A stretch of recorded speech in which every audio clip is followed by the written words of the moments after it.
I used to believe family always came first, until the morning I opened my door and found 3 children with suitcases staring back at me. My siblings had flown to a beach resort to celebrate our mother's birthday, leaving me behind without an invitation, but with their kids. That moment, my chest tightened, my hands shook, and I realized I wasn't a daughter or a sister to them. I was their unpaid babysitter. But instead of following their script, I made a choice. I turned off my phone, grabbed my suitcase, and disappeared. I used to think sacrifice was the same as love. When my siblings called me late at night, asking if I could watch their kids so they could go out, I always said yes. When my mother needed money for a small emergency, I wired it to her without hesitation. I believed family loyalty was the anchor of my life, something unshakable and sacred. The truth, however, was that it kept me bound like invisible chains, tightening every time I gave more of myself. Growing up, I had been told that family was everything. Family first, Rachel, my father used to say, even when he wasn't around, to show me what family really meant. My mother repeated the phrase like scripture, drilling it into me until I thought it was selfish to even dream of something that didn't include them. So I lived by it. When my siblings struggled, I gave. When they asked for help, I showed up. When they failed, I picked up the pieces. And somewhere along the way, I stopped being a person in their eyes. I became a function, a tool, a safety net they didn't even need to thank. I remember one night my sister called at midnight, panic in her voice.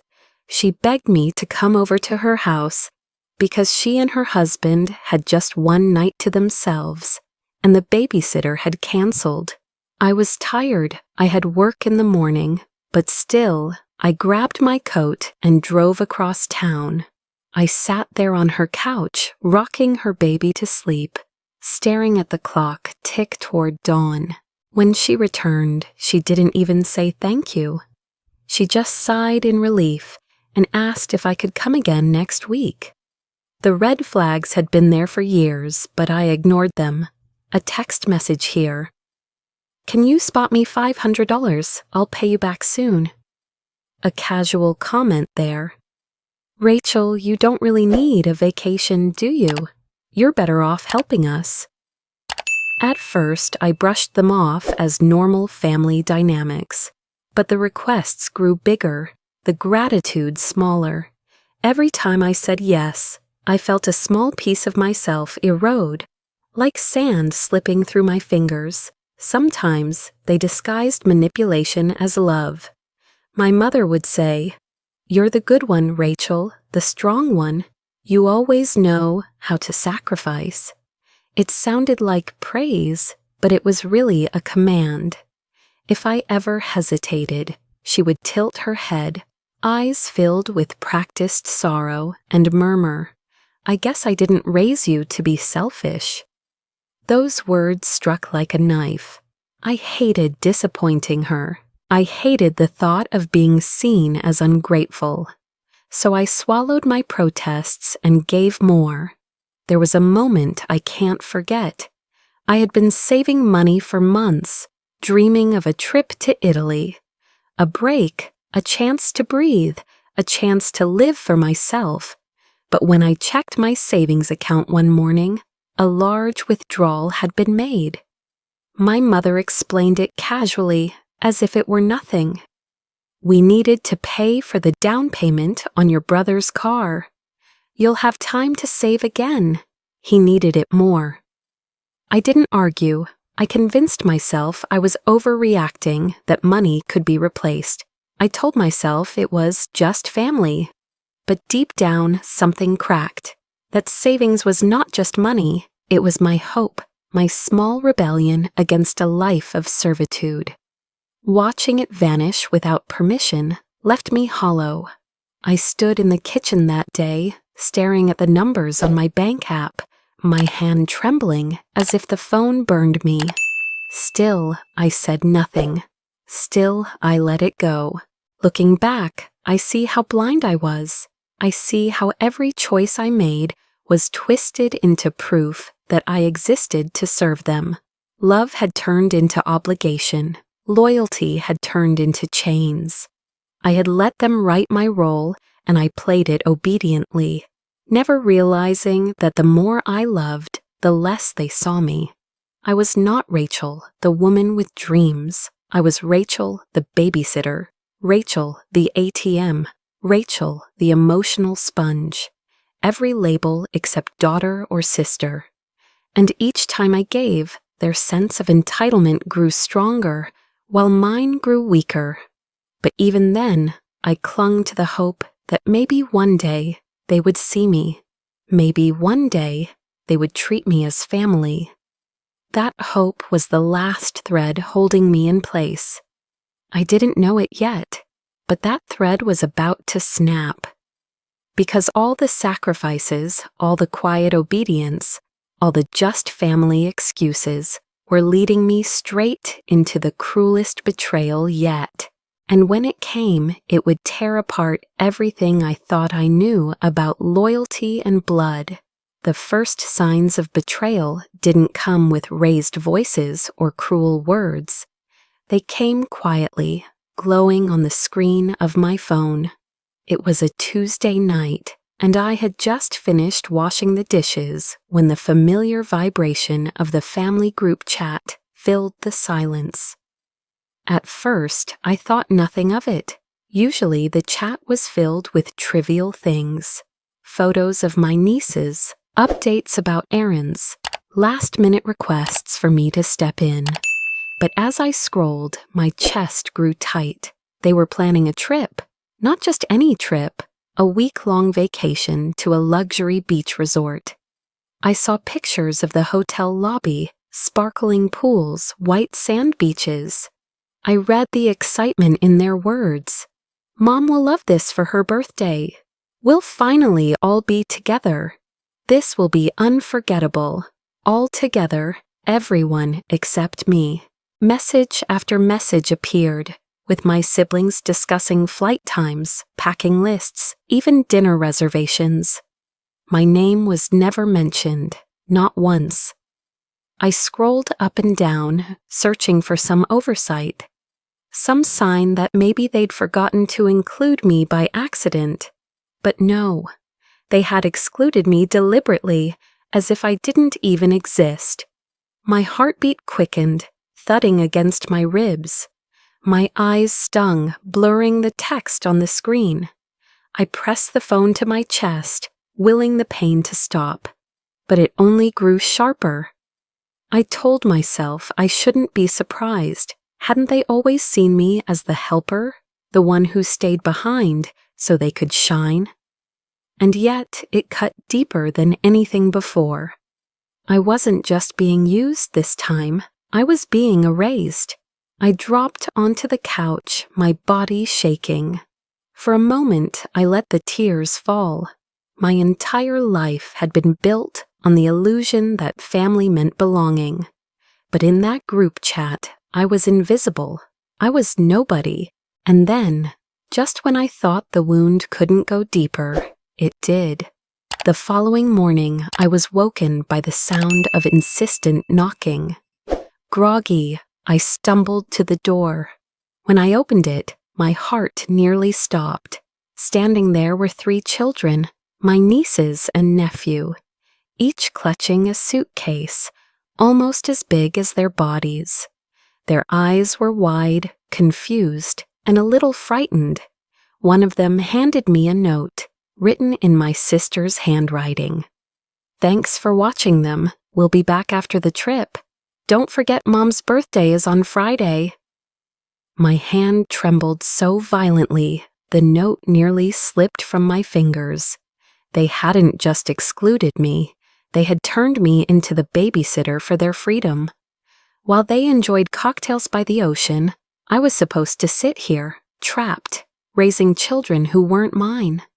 Where's Mommy? the youngest asked softly, his lip trembling. I forced a smile and ushered them inside, though my chest was burning with a mix of rage and heartbreak. As I tried to process what had just happened, I noticed movement outside the window. My neighbor, a woman who lived across the street, had her phone raised. She'd been filming the whole thing. At the time, I didn't know what she planned to do with it, but later I'd learned that she uploaded the clip to TikTok. Within hours, strangers around the world would know my story before I had the courage to tell it myself. But in that moment, all I felt was exhaustion.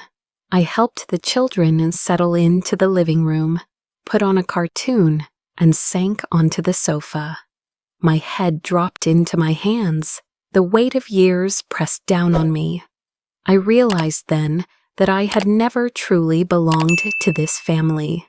I had been the caretaker, the filler, the safety net, but never the equal, never the cherished daughter. I whispered aloud, though no one could hear me. I don't have a family, not really. The words echoed in the silence, and they felt truer than anything I had ever said. I sat there for what felt like hours, lost in the heaviness of it all. My heart was breaking, but beneath the pain, something new stirred. A seed of defiance, small but undeniable. I had lived my whole life playing by their rules, sacrificing myself for scraps of affection.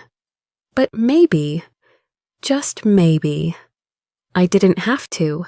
That morning was the breaking point, and though I didn't know it yet, it would also be the beginning of something else entirely.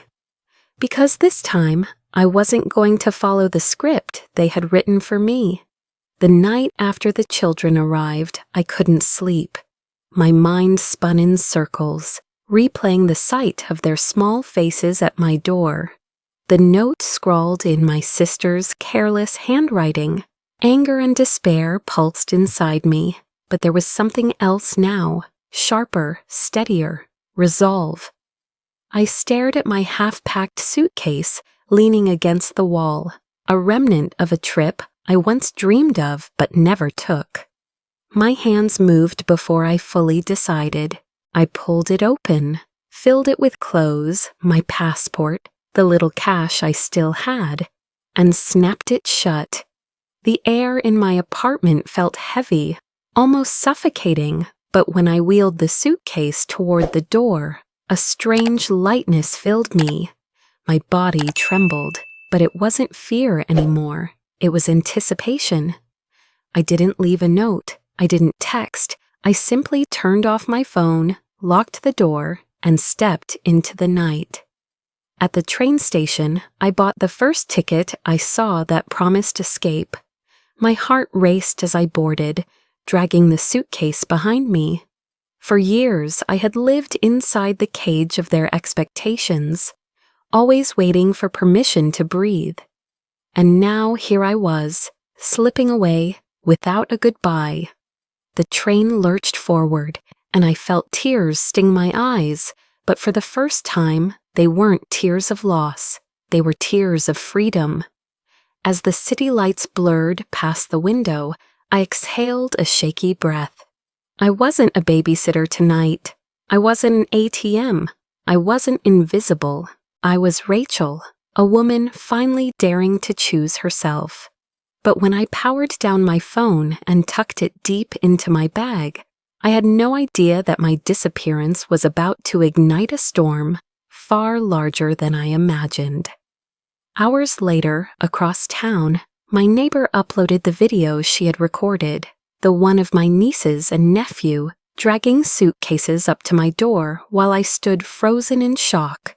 Her caption read, "Imagine being left behind by your entire family to babysit while they vacation without you." The internet did what it always does. It exploded. The clip was shared thousands of times within hours, sparking outrage. Strangers were furious on my behalf. Comment sections filled with voices I had never met. This is cruel beyond words. Who does this to their own sister? She deserves better. Hashtags like Curry Justice for Rachel and Family Exposed began trending overnight.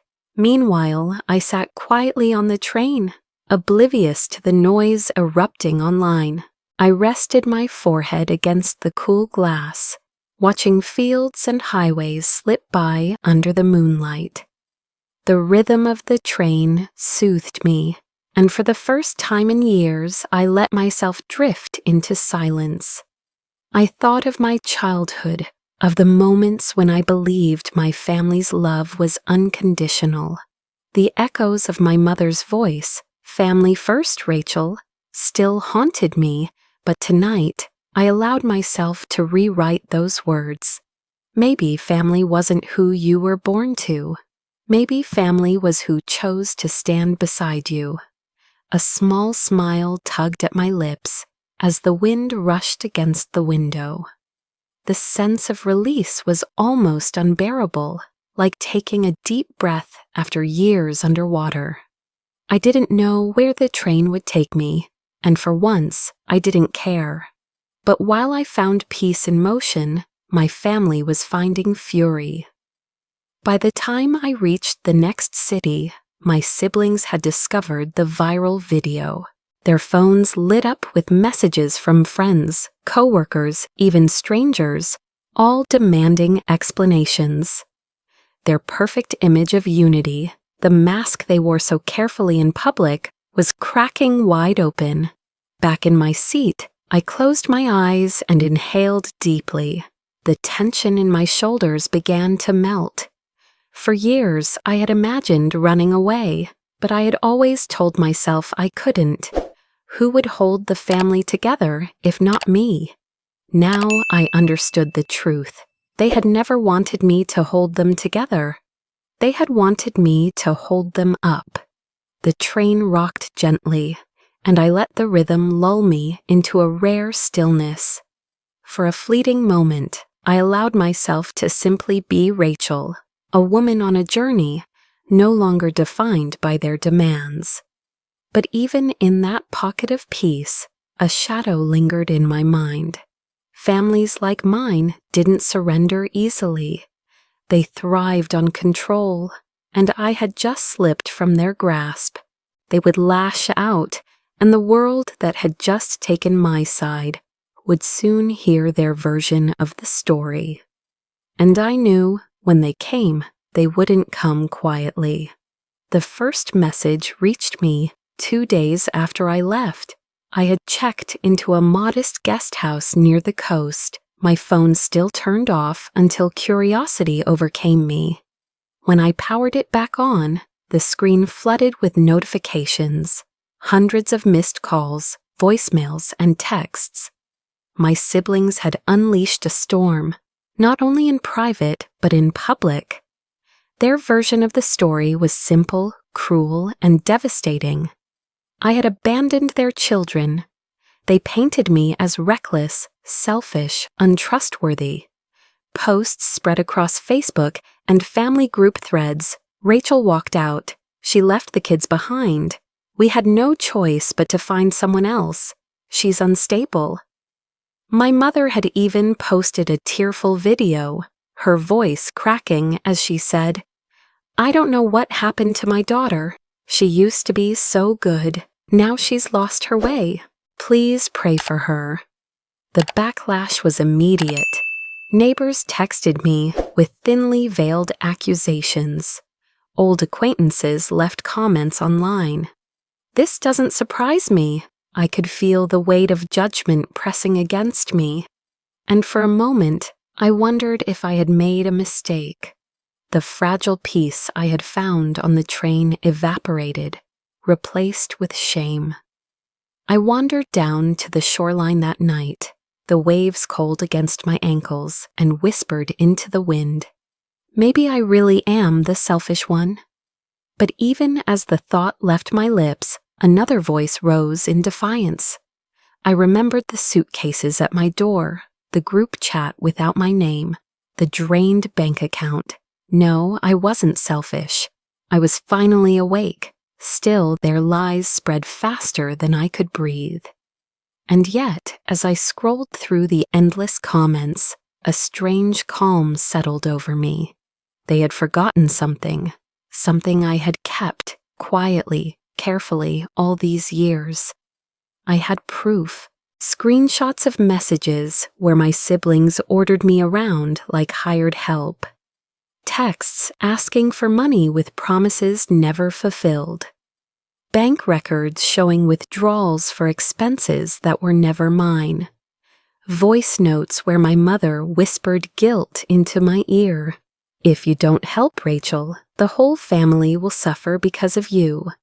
I had stayed silent, thinking silence made me noble. But silence had only made me complicit. Now it was time to speak. The next morning, I uploaded everything: screenshots, recordings, even a photo of the note my sister left with her children. I didn't add dramatic captions, just the truth. This is what really happened. The internet shifted like a tide. Comments that had condemned me now flipped. She was the victim all along. How could they treat their own sister this way? Hashtags reignited, this time louder, angrier, with my story at the center. And then the first twist came. My cousin, who had always hovered on the fringes of family gatherings, messaged me privately. "Rachel, I know more. They've been lying about money too." Within hours, she revealed documents showing how my siblings had funneled funds from our parents' accounts, even using my name on forms without my knowledge. She sent me copies, proof that the financial betrayal went deeper than I ever imagined. I stared at the files, my stomach twisting. Rage flared, but underneath it was something colder: clarity. This wasn't just about being left out of a vacation. This was about years of theft, manipulation, and betrayal woven into every corner of my family. The second twist came just as quickly. I learned from her that my siblings had begun turning on one another. In the family chat, screenshots showed accusations flying. "This was your idea. You dragged Mom into this mess. Don't blame me. You're the one who used Rachel's money." The unity they flaunted so proudly was unraveling, and they were exposing themselves in the process. That night, I sat in my rented room with the documents spread out on the bed. My chest felt heavy, tears streaming down my face. For the first time in days, I allowed myself to cry, not out of despair, but out of grief. Grief for the family I thought I had, the love I had once believed in. My sobs came in waves, quiet but uncontrollable, until exhaustion left me trembling. Yet even in my weakness, I felt something stirring. The power had shifted. For once, I wasn't the pawn. I wasn't invisible. I had the truth in my hands, and the world was finally listening. I wiped my face, gathered the papers, and whispered to myself, "This isn't over. Not yet." Because the final battle was coming, and for the first time, I wouldn't be fighting it alone. The moment I sent the documents to a lawyer, I felt a shiver run through me. For years, I had carried the weight of silence, but now every file, every screenshot, every note was in the hands of someone who knew exactly what to do. My attorney, a sharp woman with steady eyes, looked through the evidence and nodded. "Rachel, this isn't just emotional abuse. This is legal. What they did, leaving those children with you, manipulating your finances, has consequences." The word consequences echoed in my mind. For so long, they had operated without any. It didn't take long before the investigation began. Officials contacted me, asking for statements.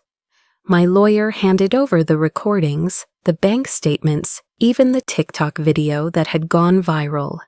Each piece painted a picture of a family that had crossed line after line. My siblings were furious when they learned, their calls to me dripping with threats and desperation, but I no longer answered. The news spread quickly. A headline appeared on a local site. Family under investigation for child endangerment after viral video.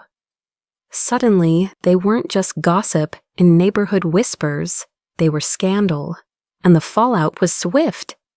My brother, who prided himself on being a respected businessman, lost a major contract within days. The company he partnered with released a statement. We do not condone unethical family practices or child endangerment. His face, once plastered across billboards with confidence, was now a symbol of shame. I read the headline and felt a flicker of satisfaction, though it came with a knot in my stomach.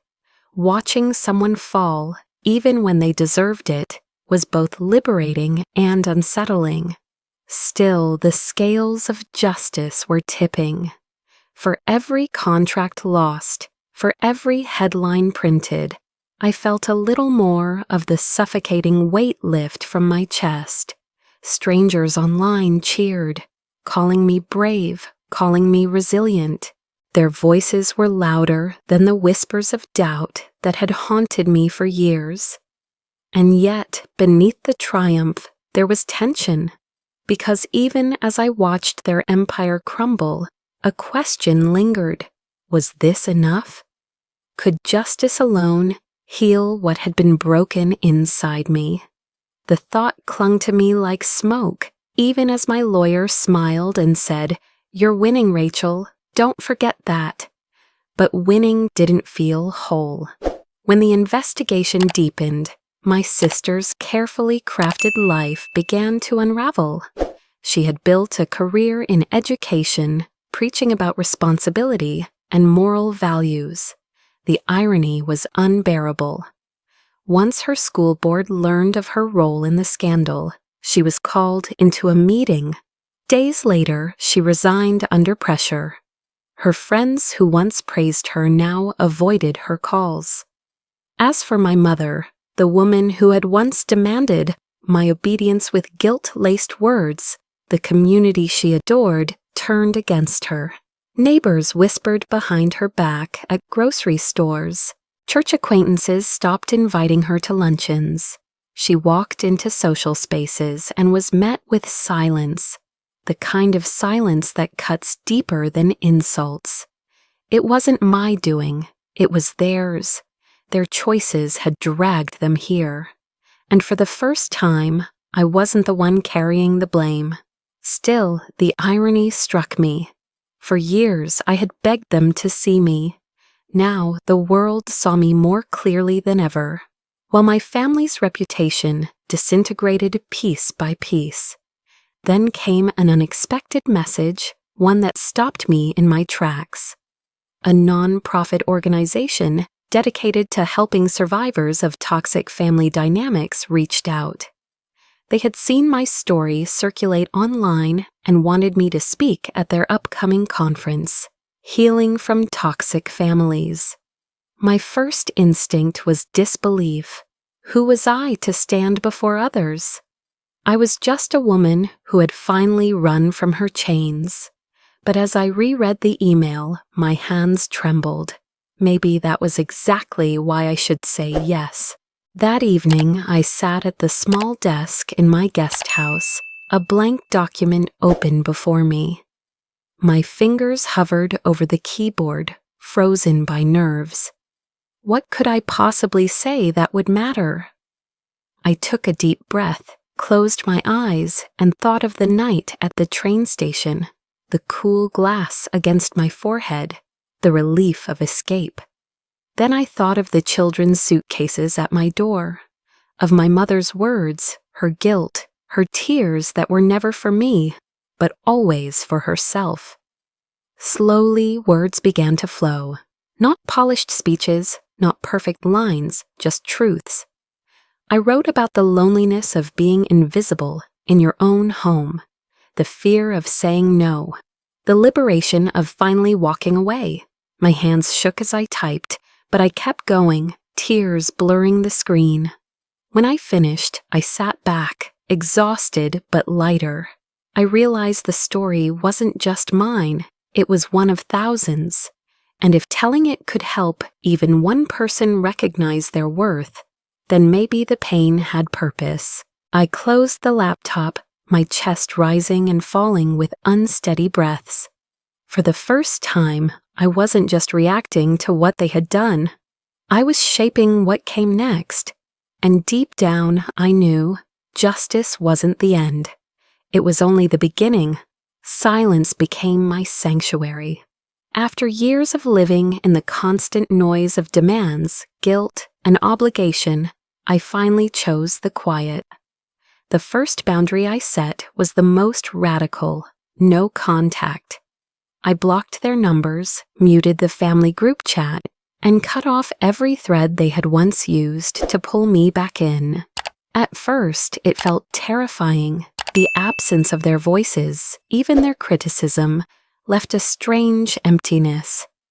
But as days passed, that emptiness transformed into peace. For the first time, my mornings belonged to me. I brewed tea slowly, letting the steam rise into the air as I opened a book. Not because someone needed me, but because I wanted to. I lingered in silence, learning how to enjoy the sound of nothing. I built routines that centered on myself: walks by the sea at dusk, journaling before bed, cooking meals I had never bothered to try. Each small act was like reclaiming a piece of the life I had been denied. I discovered the joy of saying no, and more importantly, the joy of not having to explain. Yet beneath the serenity, I knew life had a way of testing the boundaries we built. And somewhere deep inside, I sensed my resolve would face one final trial. That test came sooner than I expected. Months later, with my speech at the conference behind me and new opportunities opening, I decided to take a trip abroad. The kind of journey I had once only dreamed of. I packed lightly, passport and boarding pass in hand, feeling both nervous and alive as I stepped into the bustling airport. The hum of travelers, the rolling suitcases, the announcements over the loudspeakers, all of it was a symphony of freedom. I moved through the terminal with ease until I turned a corner and froze. There they were, my family, my mother, my sister, my brother, faces I had once known better than my own. They stood clustered near the gate, their luggage piled beside them, their expressions drawn tight with fatigue. For a moment, time bent backward, and I felt like a little girl again, desperate for their approval. They saw me, too. Recognition flickered across their eyes, shock, then something unreadable. My mother's lips parted as if to call out my name. My sister's eyes narrowed. My brother shifted uncomfortably. The air between us crackled, thick with the weight of everything unspoken.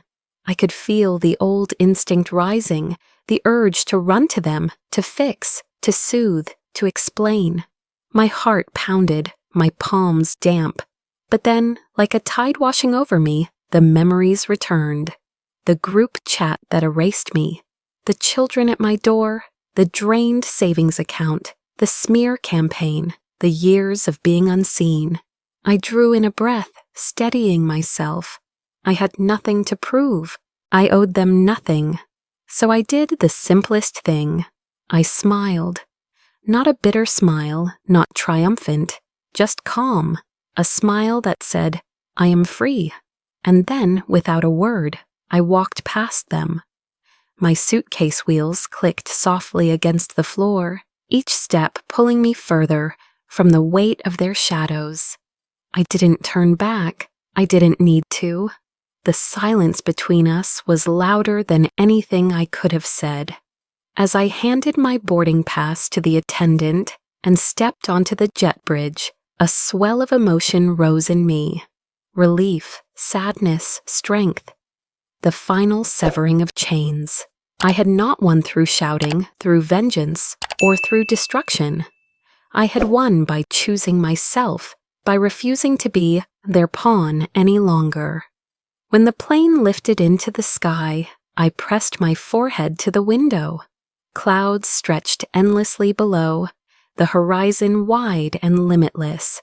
For the first time, the future felt like mine. Not borrowed, not demanded, not sacrificed, mine. And in that moment, I realized something profound. Survival was never the end of my story. Thriving was. I wasn't just the girl who disappeared. I was the woman who rebuilt, who reclaimed, who rose. And while my family remained trapped in their web of lies and loss, I soared above it, free.